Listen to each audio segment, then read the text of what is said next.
Hi hello ನಮಸ್ಕಾರ. ಅಂತರಂಗ ವಿಶೇಷ ಕಾರ್ಯಕ್ರಮಕ್ಕೆ ಆತ್ಮೀಯ ಸ್ವಾಗತ. ನಾನು ರವಿಕುಮಾರ್. ಇವತ್ತು ನಮ್ಮ ಜೊತೆಗೆ ಒಬ್ಬರು ವಿಶೇಷವಾದಂತಹ ಅತಿಥಿ ಇದ್ದಾರೆ. ನಿಜಕ್ಕೂ ನನಗೆ ಇವತ್ತು ಒಂಥರ ಈ ಅಂತರಂಗ ಕಾರ್ಯಕ್ರಮದಲ್ಲಿ ನನಗೆ ಒಂಥರ ಖುಷಿಯಾದಂತಹ ವಿಚಾರ ಅಂತಲೇ ಹೇಳ್ಬೋದು. ಯಾಕಂದರೆ ಒಬ್ಬ ಅದ್ಭುತ ಕಲಾವಿದರು, ಒಬ್ಬ ಅದ್ಭುತ ಅವ್ರು ನೋಡ್ತಾ ಇದ್ರೆ ನಮಗೆ ಇವತ್ತು ಖುಷಿ ಆಗ್ತಾ ಇರುತ್ತೆ. ಯಾಕಂದರೆ ಅವ್ರನ್ನ ನಾವು ಚಿಕ್ಕ ವಯಸ್ಸಿಂದ ಕೂಡ ನಾವು ನೋಡ್ತಾ ಇದ್ದೀವಿ. ಅವರ ತೆರೆ ಮೇಲೆ ಅವರ ಮಾಡಿದಂತಹ ಪಾತ್ರಗಳು, ಅವ್ರು ಜೀವಿಸಿದಂತಹ ಪಾತ್ರಗಳು ಎಲ್ಲವನ್ನ ನೋಡ್ತಿದ್ರೆ ನಂಗೆ ಖುಷಿ ಆಗುತ್ತೆ. ಅರೆ ಯಾರಪ್ಪ ಅವರು ಅಂತೀರಾ? ಎಸ್, ನಮ್ಮೆಲ್ಲರ ಪ್ರೀತಿಯ ಅಚ್ಚುಮೆಚ್ಚಿನ ನಟರಾದಂತಹ ರಮೇಶ್ ಭಟ್ ಸರ್ ಇದ್ದಾರೆ. ಅವ್ರ ಜೊತೆ ಮಾತಾಡ್ತಾ ಹೋಗೋಣ ಬನ್ನಿ. ನಮಸ್ಕಾರ ಸರ್. ನಮಸ್ಕಾರ. ಹೇಗಿದ್ದೀರಾ sir? First of all first class. Yes sir. ಯಾಕಂದರೆ ನನ್ನ ಅಂತರಂಗ ಕಾರ್ಯಕ್ರಮ ಅನ್ನುವಂಥದ್ದು ಸೊ ಎಲ್ಲೋ ಒಂದು ಕಡೆ ಒಬ್ಬರಿಗೆ ಯಾರೋ ಒಬ್ಬ ನೋಡುವಂತಹ ಒಬ್ಬ ಪ್ರೇಕ್ಷಕನಿಗಿರ್ಬೋದು, ಒಬ್ಬ ಕಲಾವಿದನಾಗುವಂಥವನಿರ್ಬೋದು, ಅಂಥವ್ರಿಗೆ ಒಂದು ಸ್ಫೂರ್ತಿ ಆಗಲಿ ಅಂದರೆ ಅಂತರಂಗ ಬಹಿರಂಗ ಮಾಡುವಂತಹ ಕೆಲಸ ಅಂದರೆ ನಿಮ್ಮ ಕೆಲಸಗಳು, ನಿಮ್ಮ ಸಾಧನೆಗಳು, ನಿಮ್ಮ ದಾರಿ ನೋಡಿದಾಗ ಪ್ರತಿಯೊಬ್ಬರಿಗೂ ಕೂಡ ಅದೊಂಥರ ಸ್ಫೂರ್ತಿ ಆಗಬೇಕದು ಅನ್ನೋ ಒಂದು ನಮ್ಮ ಉದ್ದೇಶ ಅಷ್ಟೇ ಈ ಕಾರ್ಯಕ್ರಮದಲ್ಲಿ. ಸೊ ನನಗೊಂದು ಪ್ರಶ್ನೆ ಏನಂತಂದರೆ, ಒಬ್ಬ ಕಲಾವಿದನಾಗುವಂಥದ್ದು ಎಷ್ಟು ಜವಾಬ್ದಾರಿಯುತವಾದಂತಹ ಕೆಲಸ ಅಂತ ಅಂತೀರಾ ನೀವು? ತುಂಬ ಜವಾಬ್ದಾರಿ ಇರುತ್ತೆ. ಹೇಗೆ ಅಂತಂದರೆ, ಒಂದು ಪಾತ್ರ ಒಬ್ಬ ಕಲಾವಿದನಿಗೆ ಮಾಡುವಂಥ ಅವಕಾಶ ಸಿಕ್ಕಿದಾಗ ಆ ಪಾತ್ರದ ಬಗ್ಗೆ ಒಂದಷ್ಟು ವಿಚಾರ ಮಾಡ್ಕೊಂಡಿರ್ಬೇಕಾಗತ್ತೆ. ಅಲ್ಲೋಗಿ ನಿಂತ್ಕೊಂಡು ಸಂಭಾಷಣೆ ಹೇಳೋದು ಮುಖ್ಯ ಆಗಲ್ಲ. ಆ ಪಾತ್ರ ಯಾವ ರೀತಿ ನಿಜ ಜೀವನದಲ್ಲಿ ಇರೋಕ್ಕೆ ಸಾಧ್ಯ ಅದನ್ನು ಒಂಚೂರು ವಿಶ್ಲೇಷಣೆ ಮಾಡಬೇಕು. ಆಮೇಲೆ ಎಲ್ಲಾದರೂ ನಮಗೆ ಒಂದು ಸಾಧ್ಯ ಆದರೆ ಕಲಾವಿದನಿಗೆ ಅಬ್ಸರ್ವೇಷನ್ ಪವರ್ ಅಂತ ಇರಬೇಕು. ಹೌದು. ಅಂದರೆ ಸಮಾಜದಲ್ಲಿ ಓಡಾಡುವಾಗ, ಮಾರ್ಕೆಟಲ್ಲಿ ಓಡಾಡುವಾಗ, ಒಬ್ಬ ಅಂಗಡಿಯವನು ಯಾವ ರೀತಿ ಅಟ್ರ್ಯಾಕ್ಟ್ ಮಾಡ್ತಾನೆ ಕಸ್ಟಮರ್ನ, ಅಥವಾ ಒಬ್ಬ ಮೇಷ್ಟ್ರು ಮಕ್ಕಳ ಜೊತೆ ಯಾವ ರೀತಿ ಸಂಭಾಷಣೆ ನಡೆಸ್ತಾನೆ, ಇದೆಲ್ಲವೂ ನಮ್ಮ ಅಬ್ಸರ್ವೇಷನಲ್ಲಿ ಇದ್ದಾಗ ಮಾತ್ರ ನಾವು ಅದನ್ನು ಮತ್ತೆ ಅಲ್ಲಿ ಮಾಡೋದಕ್ಕೆ ಸಾಧ್ಯ ಆಗುತ್ತೆ. ಮರುಸೃಷ್ಟಿ ಮಾಡುವಂಥ ಒಂದು ಕೆಪಾಸಿಟಿ ಕಲಾವಿದನಿಗೆ ಇರಬೇಕು. ಅಥವಾ ಕಲಾವಿದನ ಆಗಬೇಕು ಅಂತ ಆಸೆ ಪಡೋವನಿಗೂ ಅದೆಲ್ಲ ಒಂದು ತಯಾರಿ ಇರಬೇಕು. ಆಗ ಆ ಪಾತ್ರದ ಪೋಷಣೆ ಇರುತ್ತೆ. ಆದರೆ ನಿರ್ದೇಶಕರು ಎಲ್ಲವನ್ನೂ ಮಾಡಿರ್ತಾರೆ, ವೇಷಭೂಷಣ, ಮೇಕಪ್ಪು, ಮತ್ತೊಂದು ಎಲ್ಲವನ್ನೂ ಸಿದ್ಧ ಮಾಡಿರ್ತಾರೆ. ಆದರೂ ನಮ್ಮತನವನ್ನು ನಾವು ತೋರಿಸ್ಬೇಕಲ್ಲ. ಅದಕ್ಕೆ ಇದೆಲ್ಲ ವಿಚಾರಗಳಿದ್ದರೆ ಒಬ್ಬ ಸ್ವಲ್ಪ ಕಾಲು ಪೆಟ್ಟಾಗಿದೆ, ಆ ಥರದವನು ಹೇಗೆ ನಡಿಬೇಕು, ಹೇಗೆ ನಡೀತಾರೆ, ಅಥವಾ ಐಬಿರೋವನು ಯಾವ ರೀತಿ, ಕೆಲವರಿಗೆ ಮಾತು ಸ್ವಲ್ಪ ನಿಧಾನ ಆಗುತ್ತೆ ಬರೋದು. ಹೌದು ಹೌದು. ಒಬ್ಬ ಚಿನ್ಕುಳ್ಳಿ ಹುರಿದಂಗೆ ಪಟ ಪಟ ಪಟ ಪಟ ಪಟ ಮಾತಾಡ್ತಾನೆ. ಸೊ ಆ ಪಾತ್ರದ ಒಂದು ಒಂದು ರೂಪರೇಷೆ ಕಲಾವಿದನಿಗೆ ಕೊಡೋದಕ್ಕೆ ಈ ಥರ ಒಂದು ಸೊಸೈಟಿಯಲ್ಲಿ ಅಬ್ಸರ್ವೇಷನ್ ಇದ್ದರೆ ಅದನ್ನು ಕೊಡೋದಕ್ಕೆ ಸಾಧ್ಯ ಆಗುತ್ತೆ. ನಿಜ. ಸೊ ಈ ತಯಾರಿ ಬೇಕು ಒಬ್ಬ ಕಲಾವಿದ. ನಿಜ. ಯಾಕಂದರೆ ಇವತ್ತು ನಾವು ಕಾಲ್ಗಡದಲ್ಲಿ ನೋಡ್ತಾ ಇದ್ರೆ ಸರ್, ಎಷ್ಟೋ ಹೊಸ ಕಲಾವಿದರು ಬರ್ತಾ ಇದ್ದಾರೆ. ಇಂಡಸ್ಟ್ರಿ ಅನ್ನುವಂಥ ಸಾಗ್ತಾನೆ ಇರುವಂಥದ್ದು. ಒಬ್ಬ ಕಲಾವಿದನಾಗಿ ಕಲಿಯೋದು ತುಂಬ ಇರುತ್ತೆ ಸರ್. ನೀವು ಹೇಳ್ದಂಗೆ ಅಬ್ಸರ್ವೇಷನ್ ಅನ್ನುವಂಥದ್ದು, ಗ್ರಹಿಕೆ ಅನ್ನುವಂಥದ್ದು ಇರ್ಬೋದು, ಎಲ್ಲವೂ ಕೂಡ ತುಂಬ ಒಬ್ಬ ಕಲಾವಿದನಿಗೆ ತುಂಬ ಮುಖ್ಯ ಆಗುತ್ತೆ. ಬಟ್ ಈ ಹೊಸ ಕಲಾವಿದರುಗಳಲ್ಲಿ ಕೆಲವು ವಿಚಾರಗಳಲ್ಲಿ ನೋಡಿದಾಗ ಈ ಅಂದರೆ ಏನೋ ತಿಳ್ಕೊಳ್ಳೋದೇನೆ, ಅರಿತುಕೊಳ್ಳೋದೇನೆ, ಇದೆಲ್ಲವನ್ನ ಪೂರ್ವ ತಯಾರಿ ಇಲ್ಲದೇನೆ ಬರುವಂಥದ್ದು ಎಷ್ಟು ಕಷ್ಟ ಆಗುತ್ತೆ ಅಂತ. ಅದು ಕಷ್ಟ ಅವ್ರಿಗಾಗಲ್ಲ, ಅದನ್ನು ನಿರ್ದೇಶನ ಮಾಡೋರಿಗೆ, ನಾಳೆ ಅದು ಸ್ಕ್ರೀನಲ್ಲಿ ಬಂದಾಗ ನೋಡೋರಿಗೆ ಅರ್ಥ ಆಗುತ್ತೆ. ಅವರಿಗೆ ಅರ್ಥ ಆಗಿರಲ್ಲ. ಅರ್ಥ ಆಗಿದ್ದರೆ ಅವರು ಮಾಡೋ ಸಾಹಸನೇ ಮಾಡೋಲ್ಲ, ನಂಗೆ ಇನ್ನು ಸ್ವಲ್ಪ ತಯಾರಿ ಬೇಕು ಅಂತ. ಆದರೆ ಅವಕಾಶ ಸಿಕ್ಕಿದ್ದನ್ನು ಉಪಯೋಗಿಸ್ಕೊಂಡ್ಬಿಡ್ಬೇಕು. ಏಕ್ದಮ್ ರಜನಿಕಾಂತ್ ಆಗಬೇಕು, ಏಕ್ದಮ್ ದರ್ಶನ್ ಆಗಬೇಕು, ಈ ಥರದ್ದೇ ಆಲೋಚನೆ ಇರುತ್ತೆ. ತಪ್ಪಲ್ಲ, ಒಂದು ಗುರಿ ಬೇಕು.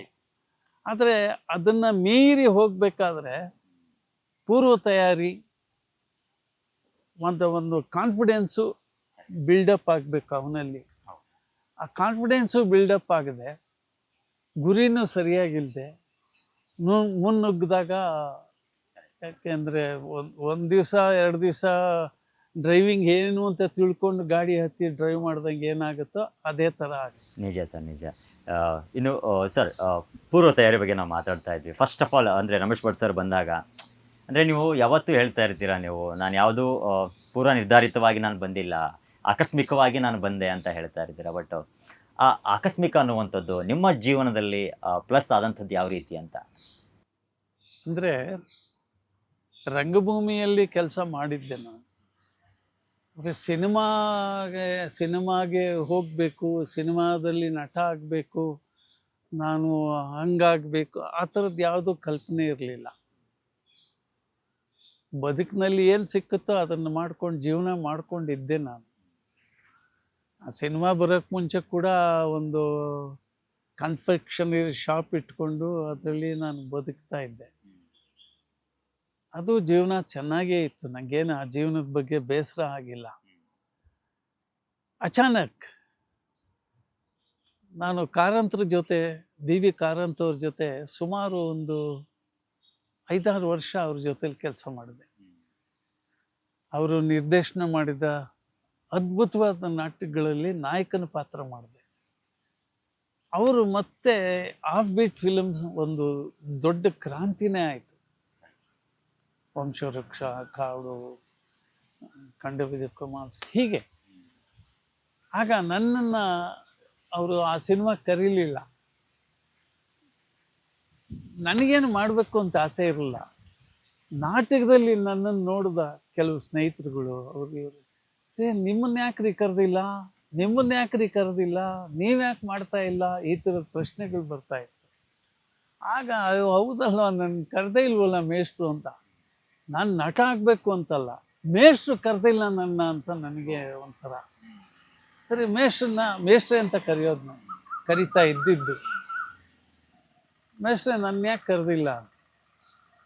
ನಿಂದು ಸಿಟಿ ಫೇಸ್ ಕಣೋ, ಆ ಥರದ ಸಿನಿಮಾ ಮಾಡ್ತಾ ಇಲ್ಲ, ನೋಡೋಣ, ಒಂದು ಸೇರಿಗಾರನ ಪಾತ್ರ ಇದೆ, ನಿನ್ನ ಕೈಲಾದರೆ ಮಾಡಿಸೋಣ ಅಂತ ಹೇಳಿದ್ರು ಅಷ್ಟೇ. ಸರಿ, ಯಾಕೆಂದರೆ ನನ್ನ ಜೊತೆಯಲ್ಲಿ ಸುಂದರ್ರಾಜ್ ಆ್ಯಕ್ಟ್ ಮಾಡಿದರು, ನಮ್ಮ ಚಂದ್ರಶೇಖರು ಅವ್ರು ಆ್ಯಕ್ಟ್ ಮಾಡಿದರು ನಾಟಕದಲ್ಲಿ. ಹೌದು ಹೌದು ಹೌದು. ಆಮೇಲೆ ಮೋಹನ, ಜಯರಾಜು, ನಮ್ಮ ತಮಿಳಲ್ಲಿ ಫೇಮಸ್ ಆ್ಯಕ್ಟರ್ ಕೋಕಿಲ ಮೋಹನ್, ಅವರೆಲ್ಲ ನಮ್ಮ ಬೆನಕ ಟೀಮಲ್ಲೇ ಇದ್ದು. ನಾಗಾಭರಣ ಡೈರೆಕ್ಟರ್ ಆದರು, ರಂಗ ಅವರು ಡೈರೆಕ್ಟರ್ ಆದರು, ಅವರೆಲ್ಲ. ಸರಿ, ಏನಿರು ನನ್ನ ಕರೆದೇ ಇಲ್ವಲ್ಲ, ನಾನು ಮುಖ್ಯ ಪಾತ್ರ ಮಾಡಿದೆ, ಸೈ ಅನ್ನಿಸ್ಕೊಂಡೆ, ಯಾಕಪ್ಪ ಅಂತ ಅದು ಕೊರಿತಾ ಇತ್ತು. ಅಷ್ಟೊತ್ತಿಗೆ ನಮ್ಮ ಮೇಕಪ್ ನಾಣಿಯವರು ಒಂದು ದಿವಸ ಕರೆದ್ರು, ಬಾರೋ, ಈಗ ಎನ್ ಲಕ್ಷ್ಮೀನಾರಾಯಣ್ ಗೊತ್ತಾ ನಿಮಗೆ?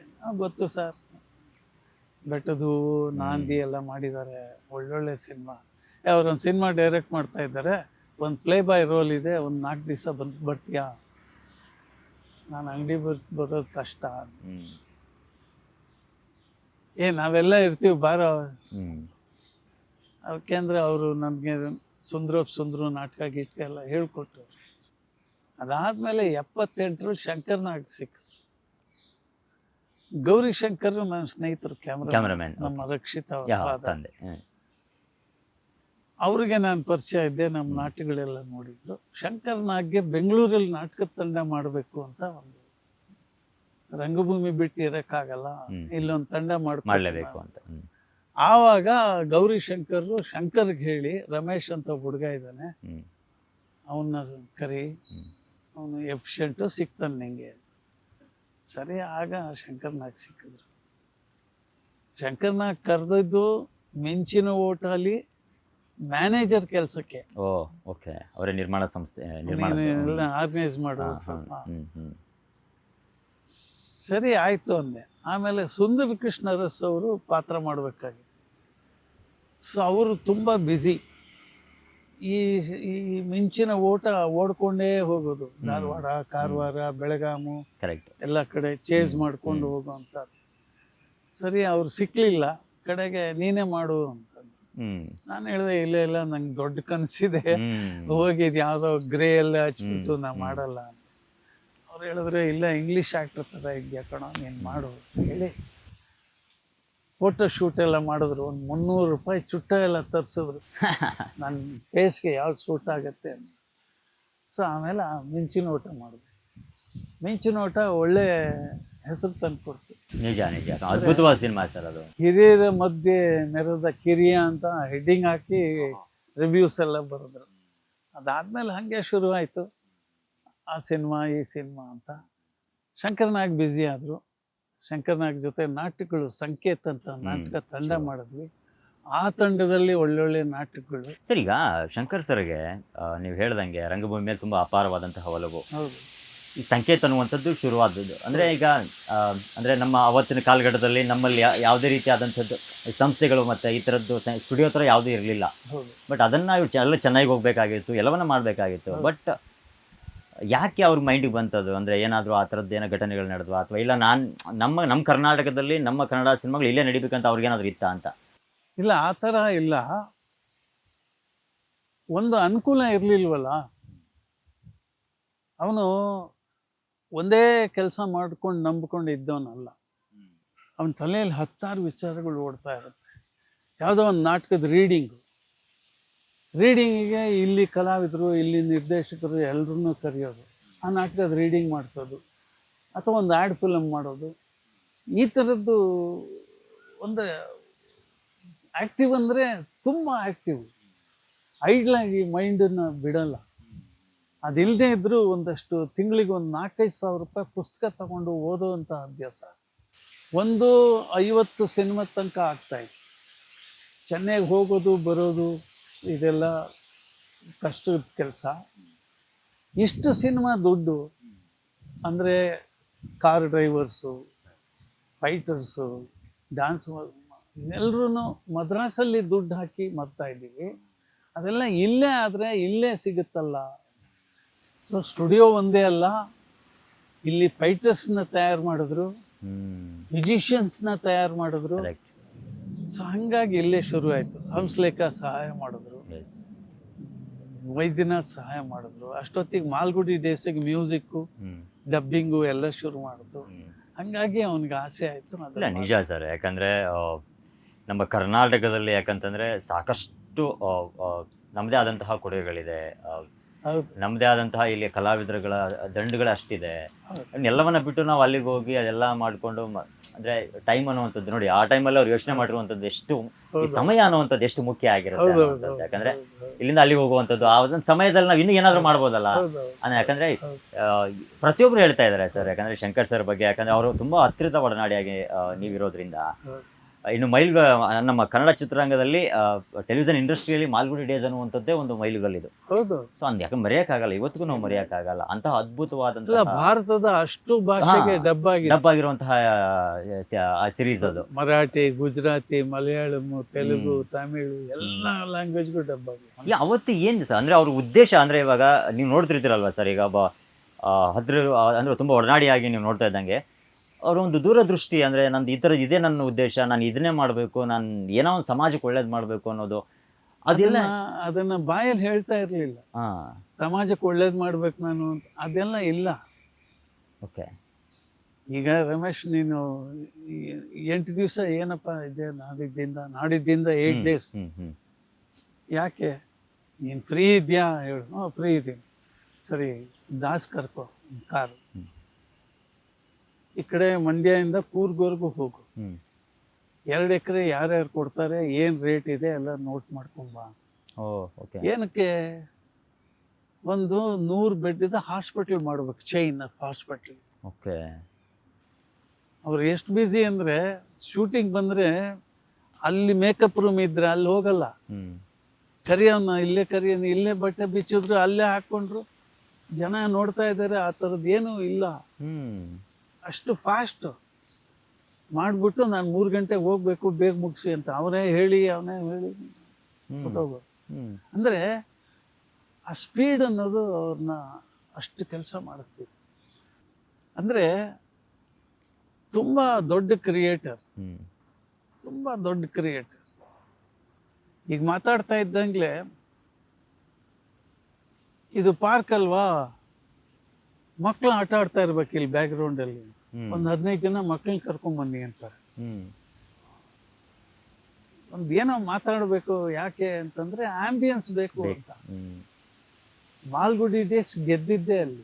ಕರೆಕ್ಟ್, ನಿಜ ಅದು. ಯಾಕಂದ್ರೆ ಇವತ್ತಿಗೂ ನಾವು ನೋಡ್ತಾ ಇದ್ರೆ ಅದು ಆ ಸಹಜತೆಗೆ ಹತ್ತಿರವಾಗಿದೆ. ಹೌದು, ಹೌದು, ಈಗ ನಮ್ಮ ಹಳ್ಳಿ ನೋಡ್ತಾ ಇದೀವಿ, ನಮ್ಮೂರು ನೋಡ್ತಾ ಇದೀವಿ, ಹೌದು ಹೌದು ಆ ಪ್ರಕೃತಿ ಇರಬಹುದು, ಅದ್ರ ಏನೋ ಒಂಥರ ಇವತ್ತಿಗೂ ನಮ್ಗೆ ಇದು ಅನಿಸ್ತಾ ಇರುತ್ತೆ ಸರ್. ಬಟ್ ಅವತ್ತಿನ ಕಾಲಘಟ್ಟದಲ್ಲಿ ಒಂದ್ ಕಡೆ ರಾಜ್ಕುಮಾರ್ ಸರ್, ಒಂದ್ ಕಡೆ ವಿಷ್ಣು ಸರ್, ಒಂದ್ ಕಡೆ ಶಂಕರ್ ನಾಗ್ ಸರ್, ಒಂದ್ ಕಡೆ ಅಂಬರೀಶ್ ಸರ್, ಎಲ್ಲವೂ ನೋಡ್ತಾ ಇದ್ರಿ ನೀವು.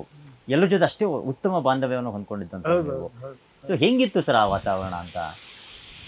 ಅವನು ಸ್ನೇಹ ಜೀವಿತ, ಬೇರೆಯವ್ರನ್ನ ಪ್ರೀತಿಸೋದ್ರಲ್ಲೇ ಆನಂದ. ಅವನನ್ನು ಪ್ರೀತಿಸ್ಬೇಕು ಅಂತ ಎಕ್ಸ್ಪೆಕ್ಟ್ ಮಾಡೋದೇ ಇಲ್ಲ. ಬೇರೆಯವ್ರನ್ನ ಪ್ರೀತಿಸೋದು, ಬೇರೆಯವರು ಏನು ಪ್ಲಸ್ ಇದೆ ಅವ್ರ ಹತ್ರ, ಏನು ಮೈನಸ್ ಇದೆ, ಅದು ನೋಡಿದ ತಕ್ಷಣ ಗೊತ್ತಾಗೋದು ಅವನು. ನಿನಗೆ ಮೆಮೊರಿ ಪವರ್ ಜಾಸ್ತಿ, ನೀನು ನಾಟಕ ಪ್ರಾಂಪ್ಟ್ ಮಾಡು, ಆ್ಯಕ್ಟ್ ಮಾಡಬೇಡ. ಯಾರೋ ಸೌಂಡು ಚೆನ್ನಾಗಿ ರೆಕಾರ್ಡ್ ಮಾಡ್ತಾನೆ ಅಂದರೆ ನೀನು ಸೌಂಡ್ ಇಂಜಿನಿಯರ್. ಆ ಥರ ಎಲ್ಲರೂ ಕೂಡ ಒಂದು ಕೆಲಸದಲ್ಲಿ ಎಲ್ರನ್ನೂ ಉಪಯೋಗಿಸುವಂಥದ್ದು. ಆಮೇಲೆ ಎಲ್ರಿಗೂ ಏನೋ ಒಂದು ಸಜೆಷನ್ ಕೊಡುವಂಥದ್ದು. ಹೌದು, you are very good in that, continue that ಅಂತ. ನಿಜ ಸರ್, ನಿಜ. ಇನ್ನೊಬ್ಬರ ಬೆಳವಣಿಗೆಗೂ ಅವನು ವಿಚಾರ ಮಾಡಿರ್ತಾನೆ. ಅದೇನು ತುಂಬಾ ಹೊತ್ತೇನು ಆಲೋಚನೆ ನೋಡಿ. ಈಗ ಆ ಟೈಮಲ್ಲಿ ಸರ್, ಈಗ ನಾನು ಬೆಳಿಬೇಕು, ನಾನು ದುಡ್ಡು ಮಾಡಬೇಕು, ನಾನು ಹೆಸರು ಮಾಡಬೇಕು ಅಂದ್ರೆ ಆ ಟೈಮ್ ಹಂಗಿತ್ತು ಅದು. ಬಟ್ ಅವ್ರಿಗೇನಂದ್ರೆ ಹೆಸರು ಮಾಡೋದಲ್ಲ, ಹೆಸರು ಬರೋದು. ಹೆಸರು ಹೇಗೆ ಬರುತ್ತೆ? ನಾವು ಮಾಡೋ ಕೆಲಸದಲ್ಲಿ ಬರುತ್ತೆ. ಅದು ಥಿಯರಿನೇ ಬೇರೆ. ಹೆಸರು ಮಾಡಬೇಕು ಅನ್ನೋದಲ್ಲ. ಹೆಸರು ಮಾಡೋಕ್ಕೆ ಹೆಂಗಾಗುತ್ತೆ? ಮಾಡೋ ಕೆಲಸದಲ್ಲಿ ಹೆಸರು ಬರಬೇಕು. ನಮ್ಮ ಕೆಲಸ ಹೆಸರು ತರಬೇಕು. ನಾನೇ ಹೆಸರು ಮಾಡಬೇಕು ಅಂತ ಇದು ಮಾಡೋದು ಅದು ತುಂಬ ಸೆಲ್ಫಿಶ್ ಅಂತ ಅನಿಸುತ್ತೆ. ನಾವು ಮಾಡೋ ಕೆಲಸನ ಮಾಡು, ಅದನ್ನು ಚೆನ್ನಾಗಿ ಮಾಡೋಕ್ಕೆ ಏನು ಮಾಡಬೇಕು ಯೋಚನೆ ಮಾಡು, ಅದು ಜನರಿಗೆ ರುಚಿ ಆಗೋಂಗೆ ಮಾಡು, ಅದನ್ನು ಕಲಿ ಫಸ್ಟು. ನನ್ನ ಕ್ರಾಪ್ ಹೆಂಗಿದ್ರೆ ಅಂತ ಕ್ರಾಪ್ ಕಡೆ ಗಮನ ಯಾಕೆ ಮಾಡ್ತೀಯ? ಕ್ರಾಪ್ ಅಲ್ಲ, ಒಳಗಡೆದು ಆಚೆ ಬರಬೇಕು. ಒಳಗಡೆನೆ ಬೇರೆ ಇಟ್ಕೊಂಡು ಬೇರೆ ಏನೋ ಪ್ರೊಜೆಕ್ಟ್ ಆಗುತ್ತೆ ಅಂತಂದರೆ ರಾಂಗ್ ಕ್ಯಾಲ್ಕುಲೇಷನ್ ಅದು ಅಂತ. ಆ ಥರ ಅವನ ಗುಂಪಲ್ಲಿ ಆ ಥರದ್ದೇ ಜಾಸ್ತಿ ಎಲ್ರು ಪಾಸಿಟಿವ್. ಆಕ್ಚುಲಿ ಅಲ್ಲಿ ನಿಮ್ಮ ಆ ತಂಡ ಏನಿತ್ತು ಅಂತ ತುಂಬಾ ಪಾಸಿಟಿವ್ ಆಗಿತ್ತು. ಎಲ್ಲವನ್ನ ಸಮಾನವಾಗಿ ಸ್ವೀಕರಿಸ್ತಾ ಇದ್ರಿ ನೀವು. ಅದೊಂದು ಎಲ್ಲೊಂದ್ ಕಡೆ ಪ್ಲಸ್ ಪಾಯಿಂಟ್ ಆಯ್ತು ಅನ್ಸುತ್ತೆ ಶಂಕರ್ ಸರ್ಗೆ ಆ ಒಂದು ವಿಚಾರದಲ್ಲಿ ಕೂಡ. ಸರ್, ಇನ್ನಷ್ಟು ವಿಚಾರಗಳನ್ನ ಮಾತಾಡೋಣ ಸರ್. ಇದಕ್ಕೆ ಮುಂಚೆ ಒಂದು ಕಾರ್ಯಕ್ರಮದಲ್ಲಿ ಬ್ರೇಕ್ ತೊಗೊಂಡ್ಬಿಡೋಣ ಸರ್. ಇವತ್ತು ನಾನು ರಮೇಶ್ ಭಟ್ ಸರ್ ಜೊತೆಗೆ ಸಾಕಷ್ಟು ವಿಚಾರಗಳನ್ನ ಮಾತಾಡ್ತಾ ಇದ್ವಿ. ಬನ್ನಿ ಇನ್ನಷ್ಟು ವಿಚಾರಗಳನ್ನ ಮಾತಾಡ್ತಾ ಹೋಗೋಣ ಸರ್. ಶಂಕರ್ ಸರ್ ಬಗ್ಗೆ ಮಾತಾಡ್ತಾ ಇದ್ವಿ. ಅದಾದ ನಂತರದಲ್ಲಿ ನಿಮಗೆ ವಿಷ್ಣು ಸರ್ ಕೂಡ ಅಷ್ಟು ಆತ್ಮೀಯರು, ಯಾಕಂದರೆ ಅವ್ರ ಜೊತೆ ಕೂಡ ಸಾಕಷ್ಟು ಸಿನಿಮಾಗಳನ್ನು ಮಾಡಿದ್ರಿ. ಎಲ್ಲೊಂದು ಕಡೆ ಶಂಕರ್ ಸರ್ ವ್ಯಕ್ತಿತ್ವ ಇರ್ಬೋದು, ವಿಷ್ಣು ಸರ್ ವ್ಯಕ್ತಿತ್ವ ಇರಬಹುದು ಅವ್ರದ್ದು. ಸೊ ಇವೆಲ್ಲವನ್ನ ನೋಡಿದಾಗ ನಿಮಗೆ ವಿಷ್ಣು ಸರ್ ಜೊತೆಗೆ ಒಡನಾಟ ಹೆಂಗಿತ್ತು? ಆಮೇಲೆ ಯಾವ ರೀತಿಯಾಗಿ ಇರ್ತಾ ಇದ್ರು ವಿಷ್ಣು ಸರ್ ಅಂತ? ವಿಷ್ಣು ಅವರು ಸ್ಟೈಲ್ ಕಿಂಗ್. ಆಮೇಲೆ ಸ್ವಲ್ಪ ಮುಂಗೋತಿ ಅಂತ ಹೇಳ್ಬೋದು. ಓಕೆ. ಆದರೆ ಕ್ರಮೇಣ ಅವ್ರು ತುಂಬ ಮಾಗದ್ರು. ಆಧ್ಯಾತ್ಮದ ಕಡೆ ತುಂಬ ಒಲವು ಬಂತು. ತುಂಬ ಶ್ರೇಷ್ಠ ನಟ, ಸುಹೃದ್ರೂಪಿ. ಒಳ್ಳೊಳ್ಳೆ ಸಿನಿಮಾ ಮಾಡಿದ್ರು. ಆದರೆ ಈಗ ಕಲಾವಿದ ಆಲ್ವೇಸ್ ಈಸ್ ಎ ಬೆಗ್ಗರ್. ಅವ್ರಿಗೆ ಚಾಯ್ಸ್ ಅಂತ ಇರಲ್ಲ. ನಾನು ಇದು ಮಾಡಲ್ಲ, ಇದು ಮಾಡ್ತೀನಿ, ಅದೇ ಮಾಡ್ತೀನಿ, ಇದೇ ಮಾಡ್ತೀನಿ ಅನ್ನೋಕ್ಕಾಗಲ್ಲ. ಎಲ್ಲದನ್ನೂ ಮಾಡಬೇಕು. ತುಂಬ ಟ್ಯಾಲೆಂಟೆಡ್ ಪರ್ಸನ್. ಒಳ್ಳೆ ಮಿಮಿಕ್ರಿ ಮಾಡ್ತಾರೆ, ಓಕೆ, ತಬಲಾ ನುಡಿಸ್ತಾರೆ, ಒಳ್ಳೆ ಸಿಂಗರ್ ಕೂಡ. ಏನಂದರೆ ತುಂಬ ಒತ್ತಡದಲ್ಲಿ ಅವ್ರ ಬೆಳವಣಿಗೆ ಆಯಿತು. ಆ ಥರ ಒತ್ತಡದಲ್ಲೂ ಅವ್ರ ಬೆಳವಣಿಗೆ ಆಗಿದ್ದು ವಿಶೇಷ. ಆದರೂ 200 ಸಿನಿಮಾ ಅಂತಂದರೆ ಹುಡುಗಾಟ ಅಲ್ವಾ ಸರ್? ಇನ್ನೊಬ್ರು ಬರಲಿಲ್ವೇ? ಕರೆಕ್ಟ್. ರಾಜ್ಕುಮಾರ್ ಅವ್ರ ಸ್ಥಾನಕ್ಕೂ ಯಾರು ಬರಲಿಲ್ಲ, ಬರಲಿಲ್ಲ. ವಿಷ್ಣುವರ್ಧನ್ ಅವ್ರ ಸ್ಥಾನಕ್ಕೂ ಯಾರೂ ಬರಲಿಲ್ಲ, ಇದ್ದವ್ರು ಕೂಡ ಆ ಲೆವೆಲಿಗೆ ಹೋಗಲಿಲ್ಲ. ಅದಕ್ಕೆ ಬೇರೆ ಬೇರೆ ಕಾರಣ ಇರ್ಬೋದು, ಟ್ಯಾಲೆಂಟ್ ಒಂದೇ ಮುಖ್ಯ ಆಗಲ್ಲ. ಹೌದು, ಅವ್ರ ನಡೆ ನುಡಿ, ಎಲ್ಲವೂ ಕೂಡ. ಒಂದು ಕೆಲಸದ ಬಗ್ಗೆ ಶ್ರದ್ಧತೆ, ಬದ್ಧತೆ, ಕರೆಕ್ಟ್. ಎಲ್ಲವೂ ಇತ್ತು ಅವ್ರು, ಹ್ಮ್ ಎಲ್ಲವೂ ಇತ್ತು. ಹ್ಮ್ ಟೈಮ್ ಅಂದರೆ ಟೈಮ್, 9 ಗಂಟೆಗೆ ಅಂದರೆ 9 ಗಂಟೆಗೆ with makeup with costume ready. 9 ಗಂಟೆಗೆ ಕಾಲ್ ಶೀಟ್ ಅಂತ 9 ಗಂಟೆಗೆ ಬಂದು 10 ಗಂಟೆ ತನಕ ಬೇರೆಯವ್ರ ಹತ್ರ ಮಾತಾಡಿ ಆಮೇಲೆ ರೆಡಿ ಅಂತೇಳಿ ಅದೆಲ್ಲ ಇಲ್ಲ. ಆಗಿನ ವೈಭವ ನೆನೆಸ್ಕೊಂಡ್ರೆ ಇವತ್ತು ನಮ್ಗೆ ಜೂಮ್ ಅನ್ಸುತ್ತೆ. ಅಂದರೆ ಅವ್ರ ಕಾಲು ಇಳಿದ್ರು ಅಂದರೆ ಎಲ್ಲ ಕಾರಿಂದ ಇಳಿದ ತಕ್ಷಣ ಎಲ್ಲರೂ ಒಂಚೂರು ಒಂದು 2 ನಿಮಿಷ ಸೈಲೆಂಟ್ ಆಗಿಬಿಡೋರು. ಅಂದರೆ ಬಂದರು ಅಗತ್ತು, ಆಮೇಲೆ ಆ ಒಂದು ಇದು ಆ ಸ್ಟೈಲು, ಆ ಕೆಲ್ಸಕ್ಕೆ ಬರೋ ಸ್ಟೈಲು, ಕೆಲಸ ಶುರು ಮಾಡೋ ಸ್ಟೈಲು, ಪಾತ್ರನ ಹರ್ಕೊಳ್ಳೋ ಸ್ಟೈಲು ಎಲ್ಲವೂ ನೋಡಿ ಕಲಿಬೇಕು. ಆ ಥರ ಇರಬೇಕು ಅಂತ ಅನ್ನೋಷ್ಟು ಮಟ್ಟಿಗೆ ಅವರು ನಡೆ ನುಡಿ ಇರೋದು. ಯಾರೊಬ್ರು ಹೇಳ್ತಾ ಇದ್ರು, ಯಾಕಂತಂದ್ರೆ ಎಷ್ಟೋ ಜನ ಕೂತ್ಕೊಂಡಿರ್ಲಿ, ಅಲ್ಲಿ ವಿಷ್ಣು ಸರ್ ಕೂತ್ಕೊಂಡಿದ್ರೆ ಇವನಪ್ಪ ಹೀರೋನಪ್ಪ ಇವರು ಅಂತ ಅನಿಸ್ತಾ ಇದ್ರು. ಅಂದ್ರೆ ಅಷ್ಟು ಸ್ತುರದ್ರೂಪಿ, ಅಷ್ಟು ಯಾಕಂದ್ರೆ ಆ ಶಿಸ್ತು, ಆಮೇಲೆ ಅಷ್ಟು ಅದ್ಭುತವಾಗಿ ಕಾಣ್ತಾ ಇದ್ರು ಅಂತ ಇದ್ರಲ್ಲಿ ಕೂಡ. ಸೊ ಅವತ್ತಿನ ಒಂದು ಫ್ಯಾನ್ಸ್ ವಿಚಾರದಲ್ಲಿ ಅಂದ್ರೆ ಅವತ್ತು ಹೆಂಗಿರ್ತಾ ಇತ್ತು, ಇವತ್ತು ಸರ್ ಇವತ್ತು ನಾವು ನೋಡ್ತಾ ಇದ್ದೀವಿ ಸರ್ ಇಂಡಸ್ಟ್ರಿನ. ಯಾಕಂದ್ರೆ ನೀವೆಲ್ಲ ದಶಕಗಳಿಂದ ಎಲ್ಲ ನಾಯಕ ನಟರ ಜೊತೆಗೂ ಕೆಲಸ ಮಾಡ್ಕೊಂಡು ಬಂದವ್ರು, ಇವತ್ತಿಗೂ ಕೂಡ ಮಾಡ್ತಾ ಇದ್ದೀರಾ ನೀವು, ಇವತ್ತಿಗೂ ಕೂಡ ಹೊಸ ಕಲಾವಿದರ ಜೊತೆ ಕೆಲಸ ಮಾಡ್ತಾ ಇದ್ದೀರಾ ನೀವು. ಬಟ್ ನನಗೇನಂದ್ರೆ ವೈಯಕ್ತಿಕವಾಗಿ ಸರ್, ಅವತ್ತಿನ ಒಂದು ಕಾಲಘಟ್ಟದಲ್ಲಿ ಅವತ್ತಿನ ಒಂದು ಇಂಡಸ್ಟ್ರಿ ಅನ್ನುವಂಥದ್ದು ಅಂದರೆ ನೀವು ನೋಡ್ದಂಗೆ ಲಿಮಿಟೆಡ್ ಬಜೆಟ್ಗಳಲ್ಲಿ ಲಿಮಿಟೆಡ್ ಕ್ರೂ ಇಟ್ಕೊಂಡು ಕೆಲಸ ಮಾಡುವಂಥದ್ದು. ಬಟ್ ಇವತ್ತು ಎಲ್ಲವನ್ನ ಇಟ್ಕೊಂಡು ಎಲ್ಲವನ್ನ ಮಾಡಿ ಬದಲಾದಂತಹ ರೀತಿಗೂ ಮತ್ತು ಅವತ್ತಿನ ಸ್ಥಿತಿಗೂ ಇವತ್ತಿನ ಸ್ಥಿತಿಗೂ ಏನು ಅನಿಸುತ್ತೆ ಅಂತ ನಿಮಗೆ? ಇವತ್ತು ಟೆಕ್ನಿಕಲಿ ತುಂಬ ಮುಂದುವರೆದಿದ್ದಾರೆ. ಗ್ರಾಫಿಕ್ ಬಂದು ತುಂಬ ವಿಸ್ಮಯಗಳನ್ನು ಮಾಡುವಂಥ ಒಂದು ಗ್ರಾಫಿಕ್ಕು ಶುರುವಾಗಿದೆ. ಆದರೆ ಆಗ ಅದೇನೂ ಇಲ್ಲದೇ ಇದ್ದರೂ ಕೂಡ ಜನರಿಗೆ ಮನಸ್ಸು ಮುಟ್ಟುವಂಥ ಚಿತ್ರಗಳು ಬರ್ತಾ ಇತ್ತು. ಯಾಕಂದರೆ ಸರ್ ಅವತ್ತು ನಾವು ನೋಡಿದಾಗ ಈಗ ಎಲ್ಲ ಒಂದು ಕಡೆ ಇವತ್ತು ಒಂದು ಥಿಯೇಟ್ರ್ ಉಳಿವಿಕೆಗಾಗಿ ಅಂದರೆ ಅವತ್ತು ಜನ ಈಗ ಮನರಂಜನೆ ಅಂದರೆ ಸಿನಿಮಾ ಮತ್ತು ರಂಗಭೂಮಿ ಅನ್ನುವಂಥದ್ದು ಇತ್ತು. ಅದಾದ ನಂತರದಲ್ಲಿ ಬದಲಾವಣೆ ಆಗ್ತಾ ಆಗ್ತಾ ಅವ್ರಿಗೆ ಆದಂತಹ ಒಂದಿಷ್ಟು ಮನರಂಜನೆ ಹಾದಿಯನ್ನು ಹುಡುಕೊಂಡ್ರು ಅವರು. ಸಿಗ್ತಾ ಇದೆ, ಅದು ಸಿಗ್ತಾ ಇರುವಂಥದ್ದು.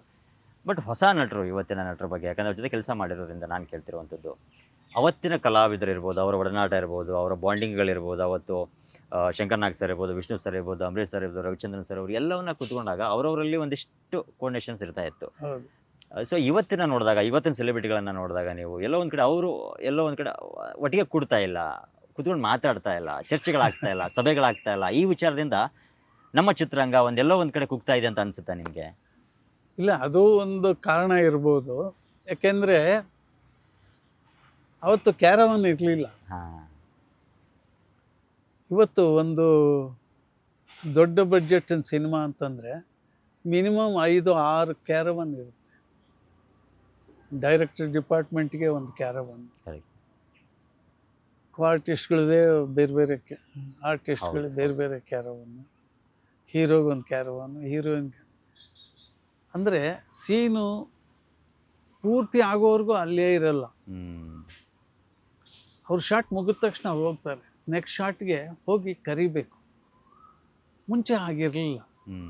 ಒಂದು ಸೀನು ನಡೀತಾ ಇರ್ಬೇಕಾದ್ರೆ ಆ ಸೀನಲ್ಲಿ ಇದ್ದ ಕಲಾವಿದರು ಅಷ್ಟು ಜನ ಅಲ್ಲೇ ಇರೋರು, ಬೇರೆ ಕಲಾವಿದರು ಅಲ್ಲಿರೋರು.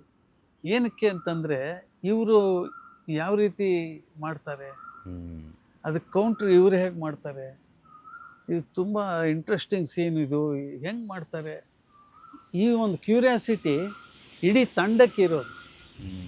ಆಮೇಲೆ ಆವಾಗ ಒಂದು ಸಿನಿಮಾ ಅಂದರೆ 3 ಶೆಡ್ಯೂಲು 4 ಶೆಡ್ಯೂಲು ಈ ಥರ ಆಗೋದು. ಅಂದರೆ ಆರ್ಟಿಸ್ಟ್ ಕಡಿಮೆ ಇದ್ದಿದ್ದರಿಂದ ಆರ್ಟಿಸ್ಟ್ ಹೊಂದಾಣಿಕೆ ಒಂದು ಸಮಸ್ಯೆ. ಹೌದು. ಸೊ ಹಂಗಾಗಿ 3 ಶೆಡ್ಯೂಲು 4 ಶೆಡ್ಯೂಲು 2 ಶೆಡ್ಯೂಲು ಒಂದೇ ಶೆಡ್ಯೂಲಲ್ಲಿ ಮಾಡಿದ್ರು ಅಂದರೆ ಆಶ್ಚರ್ಯ, ಹ್ಮ್ ಹಿಂಗೆ ಆರ್ಟಿಸ್ಟ್ ಎಲ್ಲ ಸಿಕ್ಕಿದ್ರೆ. ಇವತ್ತು ತುಂಬ ಆರ್ಟಿಸ್ಟ್ ಇದ್ದಾರೆ.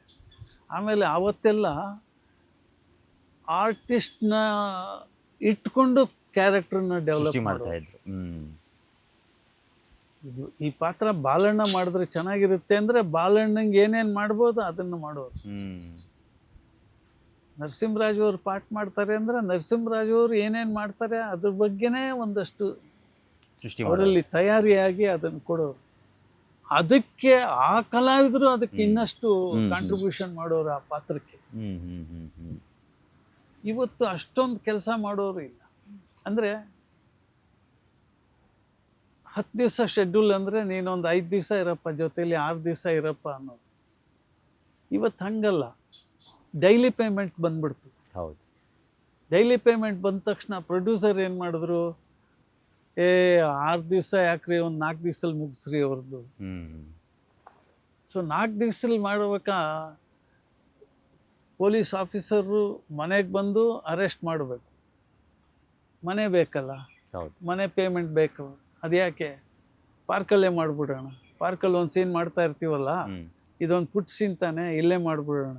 ಹ್ಮ್ ಮೋಟ್ರ್ ಬೈಕ್ ಬಂದು ನಿಲ್ಲಿಸಿ, ಇಲ್ಲಿದ್ಯಾ ಮನೆ ಹತ್ರ ಹೋದ್ರೆ ಇರಲಿಲ್ಲ, ನಡಿ ಸ್ಟೇಷನ್ಗೆ, ಅಲ್ಲೇ ಮಾಡಿಬಿಡ್ತಾರೆ ಆ ಸೀನ್. ಅದಿಲ್ಲ ಒಂದ್ ಕಡೆ ನಮಗೆ ಕುಂಠಿತ ಆಯ್ತಾ ಸರ್? ಈಗ 4 ಗೋಡೆಗಳ ಮಧ್ಯೆ ಯಾರು ನೋಡ್ತಾ ಇರಲಿಲ್ಲ, ಅಲ್ಲಿ ನಾವು ಚಿತ್ರಣ ಮಾಡಿ ಹೊರಗಡೆ ತಂದಾಗ ಜನಗಳಿಗೆ ವಾವ್ ಅನಿಸ್ತಾ ಇತ್ತು. ಹೌದು. ಇವತ್ತು ರೋಡಿಗೆ ಬಂದ್ಮೇಲೆ ಹೌದು. ಜನ ಕಣ್ಮುಂದೆ ನೋಡ್ತಾರೆ, ಶೂಟಿಂಗ್ ಅಂದ್ರೆ ಇದೆ, ಇಷ್ಟ್ ಶೂಟಿಂಗ್ ಮಾಡ್ತಾರೆ. ಒಂದೇ ಅಲ್ಲ, ಹಾ ಮೊಬೈಲಲ್ಲೂ ಆಪ್ಷನ್ಗಳೆಲ್ಲ ಇದೆಯಲ್ಲ, ಎಲ್ಲಿ ಬೇಕಾದ್ರೆ ನೀವು ಫ್ರೀಸ್ ಮಾಡ್ಬೋದು. ಹೌದು. Dupe artist fight dupe jump ಮಾಡ್ತಾ ಇದ್ದಾರೆ, ಫ್ರೀಸ್ ಮಾಡ್ತಾರೆ. ಇದು ಹೀರೋ ಅಲ್ಲ ಕಣೋ, ಡ್ಯೂಪ್ ನೋಡು ಅಂತ. ಅವ್ರಿಗೆ ಸಾಧ್ಯ ಇದೆ, ಎಲ್ಲಿ ಬೇಕಾದ್ರೆ ನಿಲ್ಲಿಸ್ಬೋದು, ಎಲ್ಲಿ ಬೇಕಾದ್ರೆ ತೆಗಿಬೋದು, ಎಲ್ಲಿ ಬೇಕಾದ್ರೆ ಟ್ರಾನ್ಸ್ಫರ್ ಮಾಡ್ಬೋದು. ಈ ಟೆಕ್ನಿಕಲಿ ತುಂಬ ಆಗಿ ಮೊಬೈಲಲ್ಲೇ ಬಂದ್ಬಿಡ್ತಲ್ಲ. OTT ಬಂತು, ಮುಂಚೆ ಬರೀ ಟಿ ವಿಯಲ್ಲಿ ಬರೋದು ಸಿನಿಮಾಗಳು. OTT ಪ್ಲ್ಯಾಟ್ಫಾರ್ಮ್ಗಳೇ ಬಂದ್ಬಿಡ್ತು.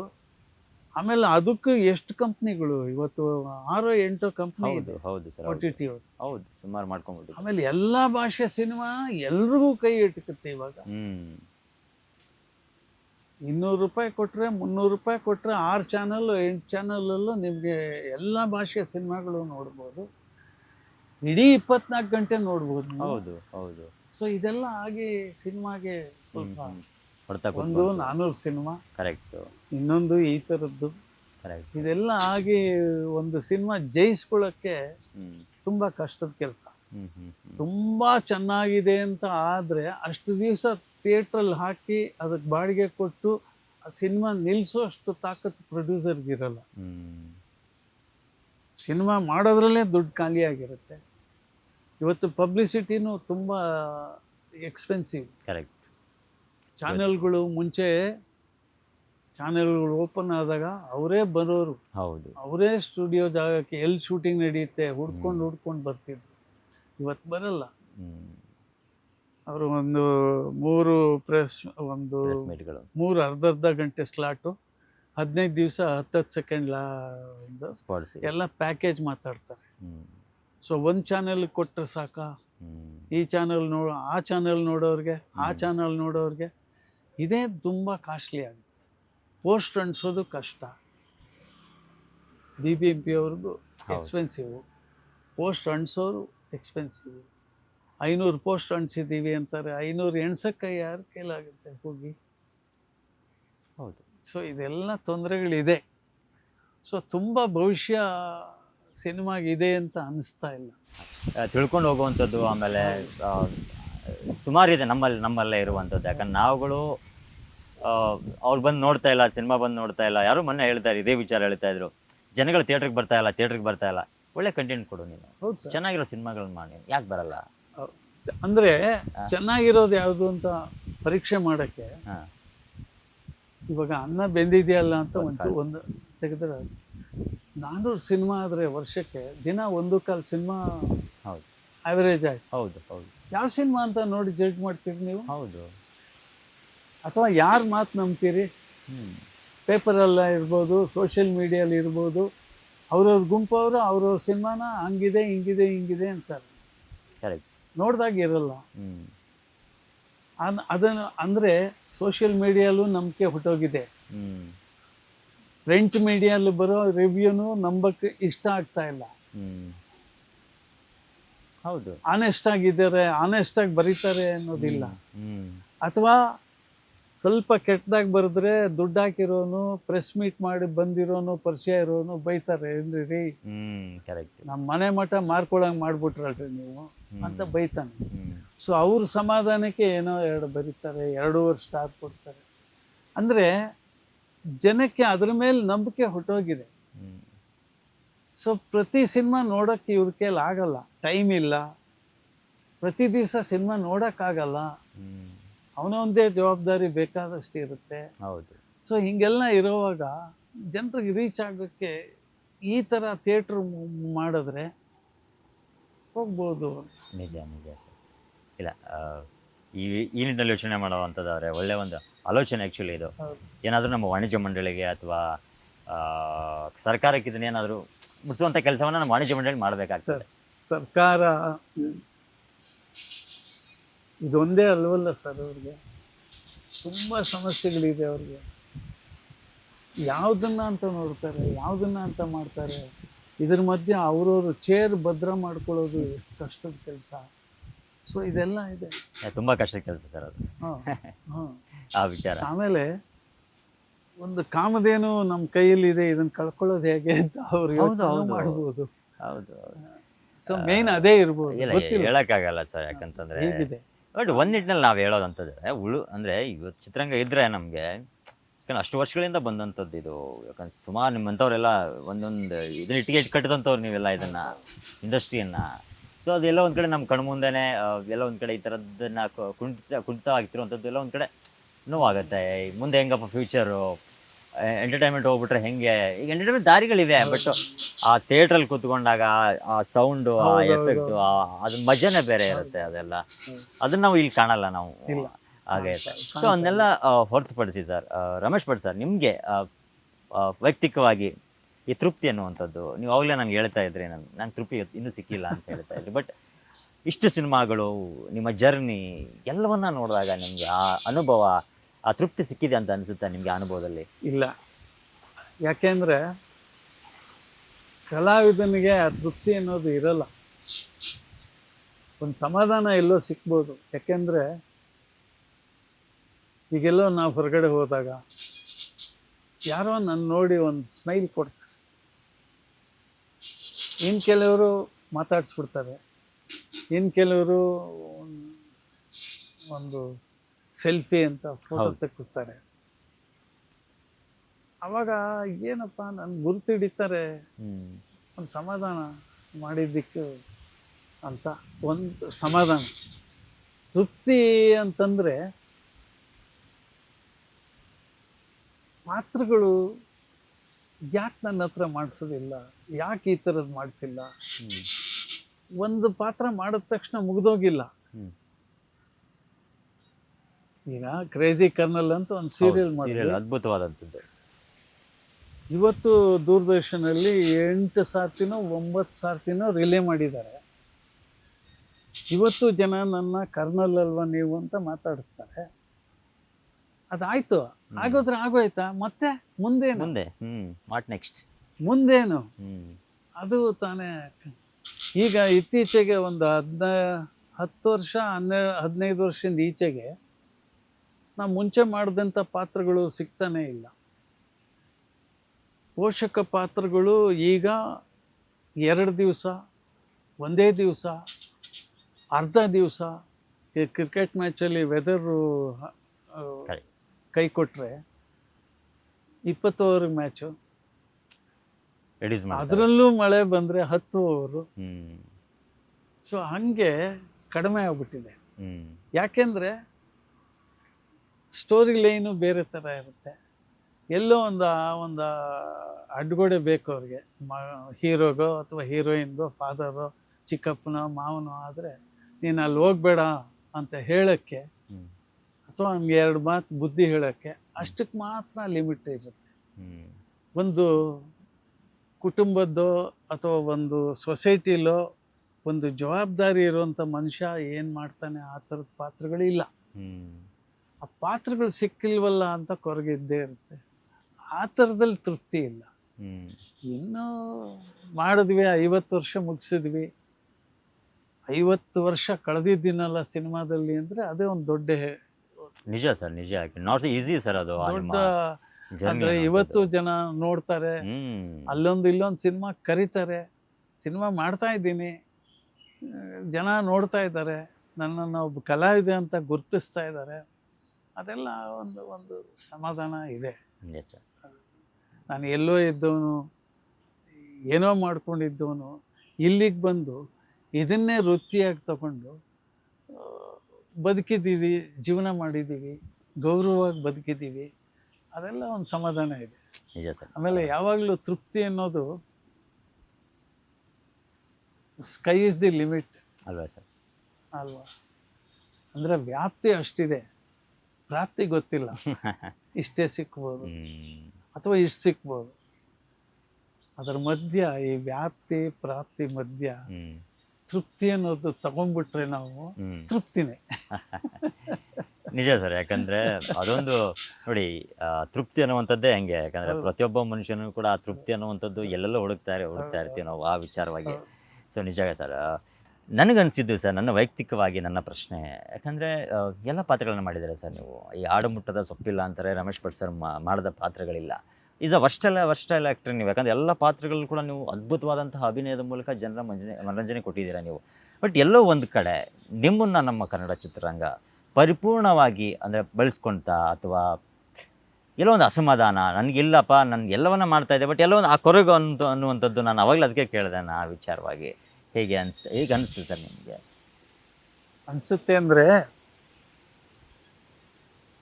ಈಗ ಇದು ಒಂದು ಸಮುದ್ರ, ಎಲ್ಲರೂ ಈಜ್ಬೋದು, ಯಾರಿಗೆ ಎಷ್ಟು ದೂರ ಈಜಕ್ಕೆ ಶಕ್ತಿ ಇರುತ್ತೋ ಅಷ್ಟೇ ದೂರ ಹೋಗೋಕ್ಕಾಗಲ್ಲ, ಅದಕ್ಕಿಂತ ಜಾಸ್ತಿ ಹೋಗೋಕ್ಕಾಗಲ್ಲ. ಇದರಲ್ಲಿ ಯಾಕೆ ಬಳಸಲೇಬೇಕು ಅನ್ನೋದಿಲ್ಲ. ಇದು ಫ್ರೀಲಾನ್ಸರ್ ಪ್ರೊಫೆಷನ್.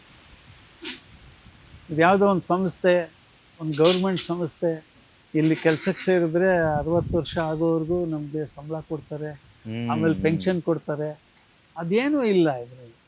ಫ್ರೀಲಾನ್ಸರ್ ಯಾರಿಗೆ ಇವತ್ತು ಹೆಚ್ಚು ಇಷ್ಟಪಡ್ತಾರೋ ಅವರಿಗೆ ಬೇಡಿಕೆ ಜಾಸ್ತಿ ಇರುತ್ತೆ. ಹಾಗಾಗಿದೆ ಹೊರತು ಇದಕ್ಕೆ ಯಾರನ್ನೂ ದೂಷಣೆ ಮಾಡೋಕ್ಕಾಗಲ್ಲ. ಯಾವ ನಿರ್ದೇಶಕನ ದೂಷಣೆ ಮಾಡ್ತೀರಾ, ಅಥವಾ ಯಾವ ನಿರ್ಮಾಪಕರನ್ನ ದೂಷಣೆ ಮಾಡ್ತೀರಾ? ಕರೆಕ್ಟ್.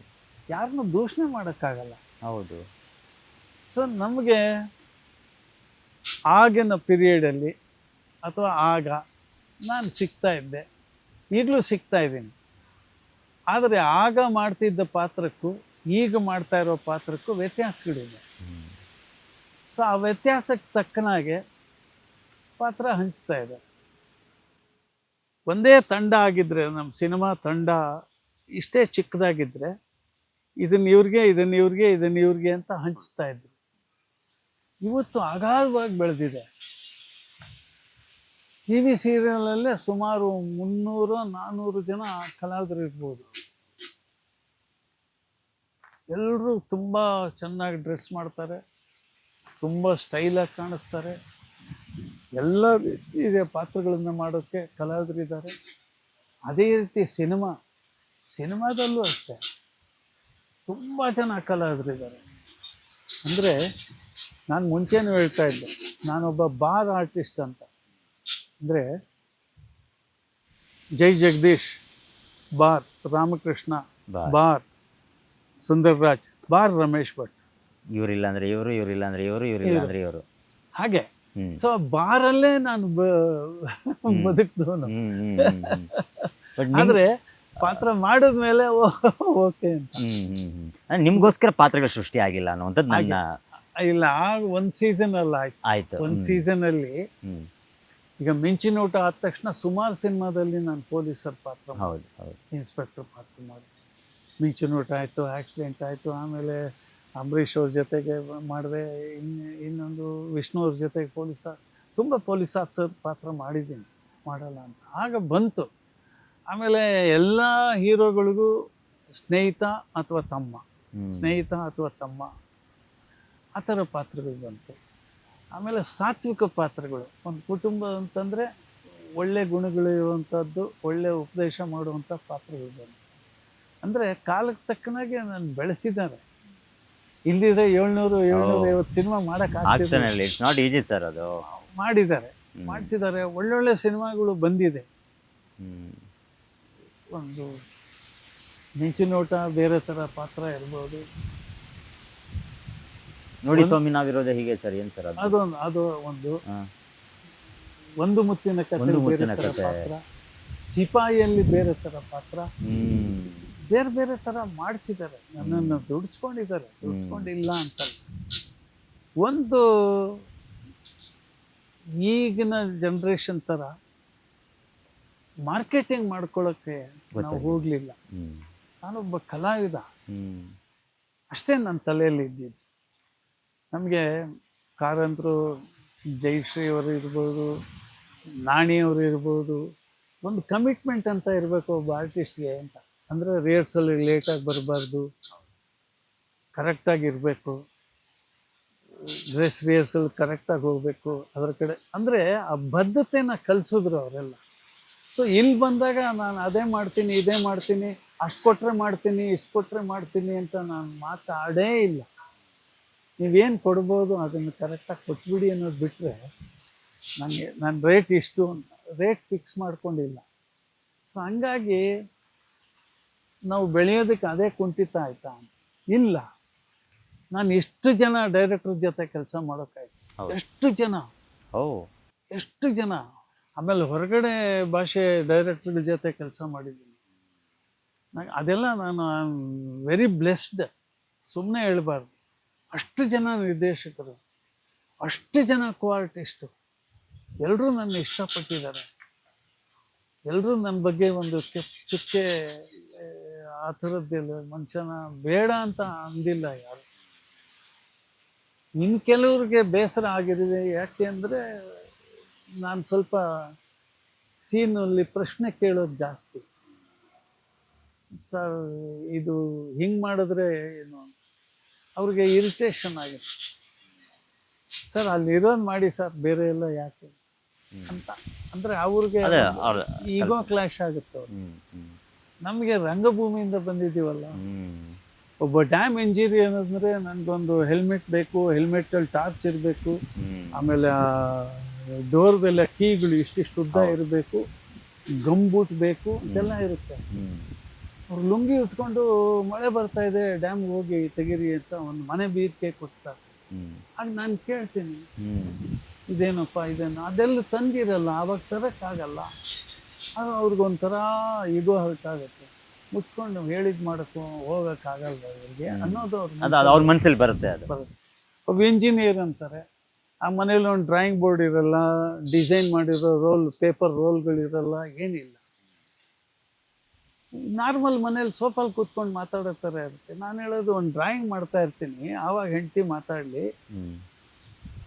ಡ್ರಾಯಿಂಗ್ ಶೀಟ್ ಇರಲ್ಲ, ಡ್ರಾಯಿಂಗ್ ಬೋರ್ಡ್ ಇರಲ್ಲ, T² ಇರಲ್ಲ.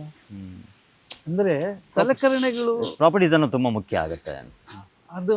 ಅದೆಲ್ಲ ಸ್ವಲ್ಪ ರಂಗಭೂಮಿಯಿಂದ ಬಂದಿದ್ದೀವಲ್ಲ, ನಮಗೆ ಬಿಸ್ನೆಸ್ ಬೇಕು, ಹ್ಯಾಂಡ್ ಪ್ರಾಪರ್ಟಿ ಬೇಕು, ಬೇರೆ ಪ್ರಾಪರ್ಟಿ ಉಪಯೋಗಿಸೋದು ಬೇಕು. ಸುಮ್ಮನೆ ಕೂತಿರೋದಂಗೆ ನಾನು ಶೂ ಪಾಲಿಷ್ ಮಾಡ್ತಾ ಇರ್ತೀನಿ, ಆಗ ಬರಲಿ ಅಂತ.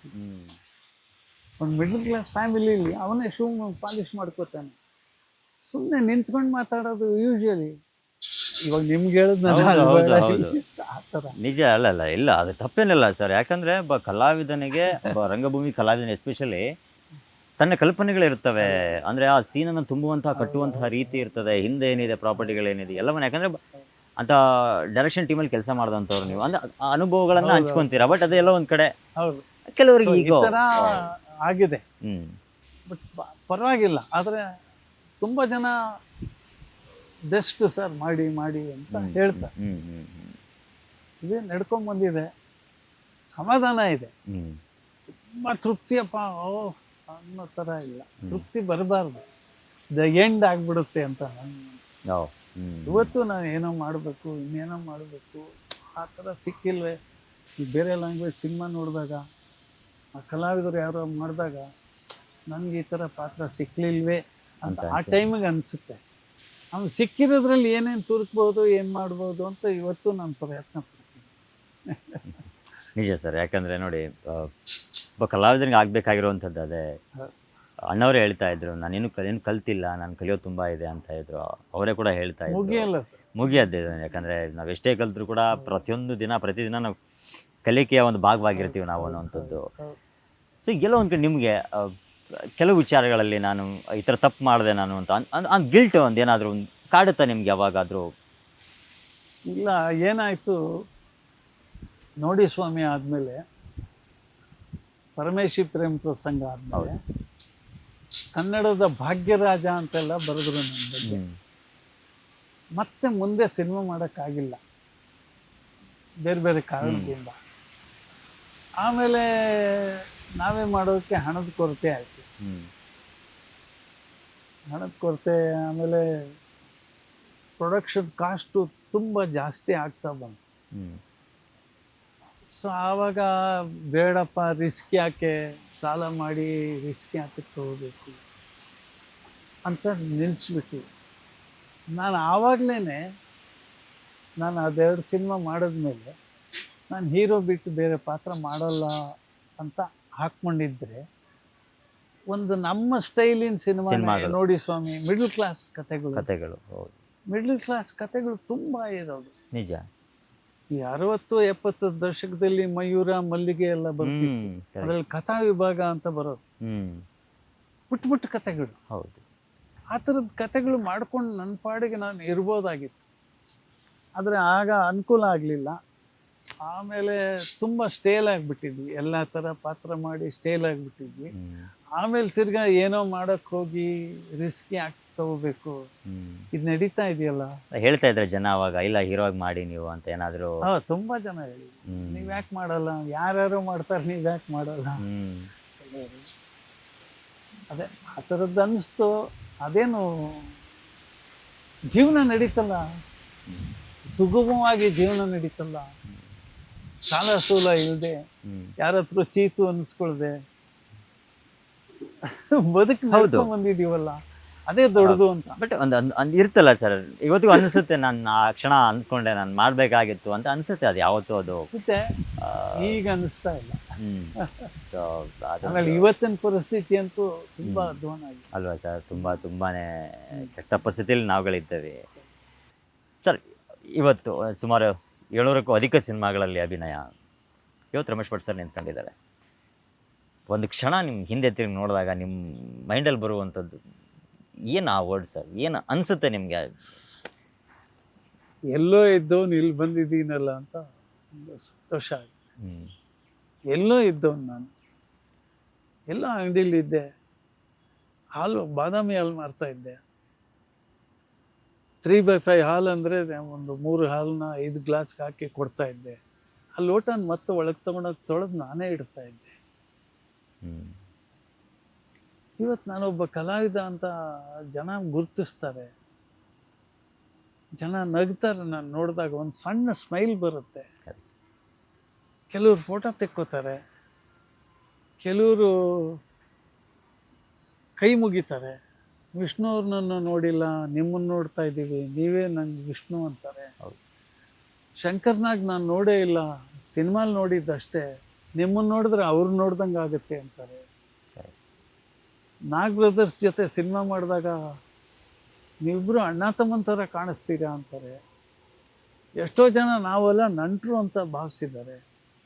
ಇದೆಲ್ಲ ದೊಡ್ಡ ವಿಷಯ, ದೊಡ್ಡ ಸಂಗತಿ. ನನಗೆ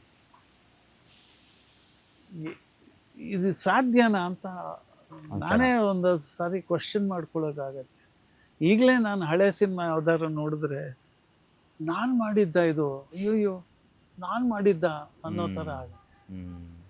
ಮಿಂಚಿನ ಹೋಟಲ್ಲಿ ನಾನು ಕಾರಿಂದ ಇಳಿದು ಚುಟ್ಟ ಸೇದಿ ಒಂದು ರೌಂಡ್ ನೋಡಿದ್ರೆ ನನಗೆ ಆಶ್ಚರ್ಯ ಆಗುತ್ತೆ, ಇದು ನಾನು ಮಾಡಿದ್ನ ಅಂತ. ನಾನು ಬ್ಯಾಗ್ ಹಾಕ್ಕೊಂಡು ಪ್ರೊಡಕ್ಷನ್ ನೋಡ್ತಾ ಇದ್ದವನು, ಅದರಲ್ಲಿ ಪಾತ್ರ ಮಾಡಿಬಿಟ್ಟಿದ್ದೀನಿ. ಅಯ್ಯೋ ನಾನಾ ಇದು ಅನಿಸುತ್ತೆ, ತುಂಬ ಕಡೆ ಅನಿಸುತ್ತೆ. ಕ್ರೇಜಿ ಕರ್ನಲ್ ನೋಡಿದಾಗ ತಿರ್ಗಾ ಅಯ್ಯೋ ಇದೆಲ್ಲ ಮಾಡೋದನ್ನೇ ನಾನು ಅನಿಸುತ್ತೆ.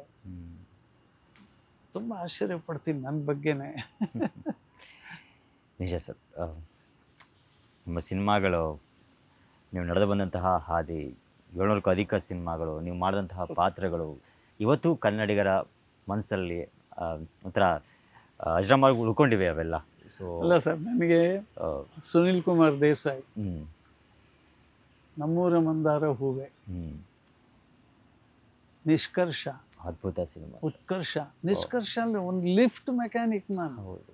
ಆ ಪಾತ್ರ ತುಂಬ ಪಾಪ್ಯುಲರ್ ಆಗ್ಬಿಡುತ್ತೆ. ಆಮೇಲೆ ಅವ್ರದ್ದು ಬೆಳದಿಂಗಳ ಬಾಲೆ, ಬಾಲೆ. ಸುನಿಲ್ ಕುಮಾರ್ ದೇಸಾಯಿ ಅವ್ರದ್ದು. ಬಣಿ ರಾಮಚಂದ್ರ ಅವ್ರದ್ದು ಸೀರೀಸ್ ಗಣೇಶನ್ ಸಿನಿಮಾ, ಅದು ಅದ್ಭುತವಾದ ಆನಂದ್ ನಾಗ್ ಸರ್ ನಿಮ್ಮ ಕಾಂಬಿನೇಷನ್ಗಳು. ಅಬ್ಬಾ. ಭಾರ್ಗವ ಅವರು ಅವ್ರ ಎಲ್ಲ ಸಿನಿಮಾದಲ್ಲೂ ನನ್ನ ಹತ್ರ ಹಾಡು ಮಾಡಿಸಿದ್ರು, ಫೈಟ್ ಮಾಡಿಸಿದ್ರು, ಎಲ್ಲ ಮಾಡಿಸಿದ್ರು. ನನಗೆ ವಿಷ್ಣು ಅವ್ರಿಗೆ ಬೆಸ್ಗೆ ಹಾಕಿದ್ದೆ ಅವರು. ಹೌದು. ಅಂದರೆ ವಿಷ್ಣು ಅವರು ಮುಂಚೆಯಿಂದ ಸ್ನೇಹಿತರು. ಜೀವನ್ ಚಕ್ರ ಅಂತ ಒಂದು ಸಿನಿಮಾದಲ್ಲಿ ಅವ್ರಿಗೆ ದ್ವಾರಕೀಶ್ ಅವರು ಸಿಕ್ಕಲಿಲ್ಲ. ಆ ಟೈಮ್ಗೆ NS ರಾವು ಬೇಡ ಅಂತ ಅನಿಸ್ತಿತ್ತು, ನನ್ನ ಹಾಕಿದ್ರು. ನಾನು ಹೇಳಿದೆ ನನ್ನ ಕೈಲಿ ಆಗಲ್ಲ ಸರ್ ಆ ಪಾತ್ರ ಮಾಡೋಕ್ಕೆ ಅಂತ. ಅವರು ಒಂದು VHS ಎಲ್ಲ ಕೊಟ್ಟು ಮಾಡಿಸಿದ್ರು. ನೋಡಿದೆ, ಸರ್ ತುಂಬ ಮಾತು, ನನಗೆ ಕಷ್ಟ ಸರ್. ನಾನು ಇರ್ತೀನಿ ಬನ್ನಿರಿ, ಮಾಡಿರಿ, ಒಪ್ಕೊಳ್ರಿ ಅಂತ. ಸರಿ, 15,000 ರೂಪಾಯಿ cheque, Madras cheque, flight ticket, ಒಂದು ಎಕ್ಸಿಸ್ಟೆನ್ಸ್ ಪ್ರಾಬ್ಲಮ್ಮು. 3 ತಿಂಗಳು ಜೀವನ ಆಗಿಬಿಡುತ್ತೆ ಆರಾಮ್ಸೆ. ಹೋಗೋಣ ಅಂತ ಪಾರ್ಟ್ ಮಾಡಿದೆ.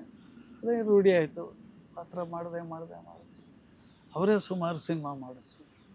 ಸೊ ಹಾಗೆ PH ವಿಶ್ವನಾಥ್ ಒಳ್ಳೊಳ್ಳೆ ಸಿನಿಮಾ ಮಾಡಿದ್ರು.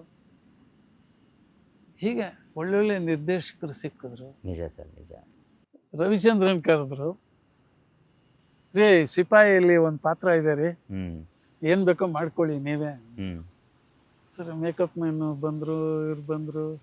ಸರಿ, ಅವ್ರ ಹತ್ರ ಎಲ್ಲ ಮಾಡಿದ್ವಿ. ಗೆಟಪ್ ಆಯಿತು. ಗೆಟಪ್ ಹಾಕ್ಕೊಂಡಿದ್ವಿ ಫಸ್ಟ್ ಡೇ.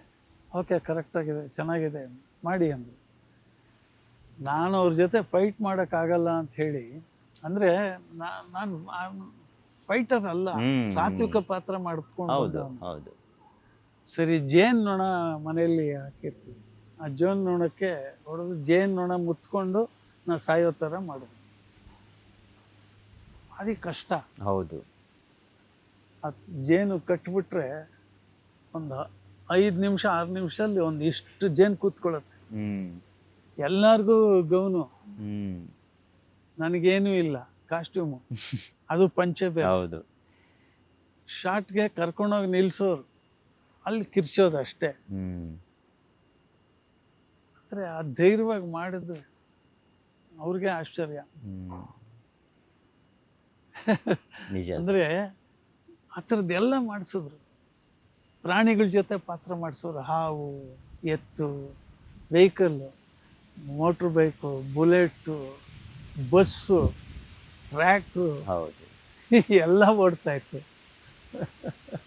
ನಿಜ ಸರ್. ಎಲ್ಲೋ ಒಂದು ಕಡೆ ಅದೇ ನೀವು ಹೇಳ್ದಂಗೆ ಆ ಪಾತ್ರಗಳನ್ನುವಂಥದ್ದೇ ಇವತ್ತು ನಿಮ್ಮನ್ನು ಆ ಪಾತ್ರದಲ್ಲಿ ನಾವು ನೋಡ್ತಾ ಇದ್ದೀವಿ. ಜೀವಿಸಿದ್ದೀರಾ, ನೀವು ಅನುಭವಿಸಿದ್ದೀರಾ ಆ ಪಾತ್ರಗಳು. ಇವತ್ತಿಗೂ ನಮಗೆ ಎಲ್ಲ ಒಂದು ಕಡೆ ಮರೆಯೋಕ್ಕಾಗದಿರುವಂತಹ ಅದ್ಭುತವಾದಂತಹ ಇಂಡಸ್ಟ್ರಿಗೆ ಒಂದು ಒಳ್ಳೊಳ್ಳೆ ಸಿನಿಮಾಗಳನ್ನ ಕೊಟ್ಟಂಥವ್ರು ನೀವೆಲ್ಲ ಕೂಡ. ಸೊ ತುಂಬ ಒಳ್ಳೇದಾಗಲಿ ಸರ್. ಒಳ್ಳೆ ಸಿನಿಮಾ ಸಿಕ್ಕಿತ್ತು ಆ್ಯಕ್ಚುಲಿ. ಅದು ಇದೇ ರೀತಿ ಸರ್, ಇನ್ನು ಒಳ್ಳೊಳ್ಳೆ ಸಿನಿಮಾಗಳು ಬರಲಿ ಸರ್. ಯಾಕಂದರೆ ನಿಮ್ಮನ್ನು ನಾವಿನ್ನೂ ತೆರೆ ಮೇಲೆ ನೋಡೋಕೆ ಕಾಯ್ತಾ ಇದ್ದೀವಿ ಸರ್ ಆ್ಯಕ್ಚುಲಿ. ಯಾಕಂದರೆ ಒಳ್ಳೆ ಪಾತ್ರಗಳು ನಿಮ್ಗೆ ಸಿಗಲಿ ಅನ್ನೋದು ನಮ್ಮ ಒಂದು ಹಾರೈಕೆ ಕೂಡ. ಅದ್ರ ಜೊತೆಗೆ ತುಂಬ ಆರೋಗ್ಯವಾಗಿರ್ಬೇಕು ಸರ್ ನೀವು. ತುಂಬ ಯಾಕಂದರೆ ಒಳ್ಳೆ ನಮ್ಮ ಕನ್ನಡ ಇಂಡಸ್ಟ್ರೀಲಿ ನಿಮ್ಮದೇ ಆದಂತಹ ಕೊಡುಗೆಗಳು ಸಾಕಷ್ಟಿದೆ ಸರ್. ಹಾಗಾಗಿ ಮುಂದೆ ನಿಮ್ಮ ಫ್ಯೂಚರ್ಗೆ ಒಳ್ಳೇದಾಗಲಿ sir. And all the best. And thank you so much sir. ನಮ್ಮ ಕಾರ್ಯಕ್ರಮಕ್ಕೆ ಆ್ಯಕ್ಚುಲಿ ನಾನು ಸುಮಾರು ದಿನಗಳಿಂದ ನಿಮ್ಮ ಜೊತೆ ಮಾತಾಡಬೇಕು, ಒಂದಿಷ್ಟು ವಿಚಾರಗಳನ್ನ ಮಾತಾಡಬೇಕು ಅಂತ ತುಂಬ ನನಗೊಂದು ಆಸೆ ಇತ್ತು, ಮಾತಾಡ್ಬೇಕು ನಿಮ್ಮ ಜೊತೆಗೆ ಅಂತ ಹೇಳಿ. But thank you so much sir ನಮ್ಮ ಕಾರ್ಯಕ್ರಮಕ್ಕೆ ಬಂದಿದ್ದಕ್ಕೆ.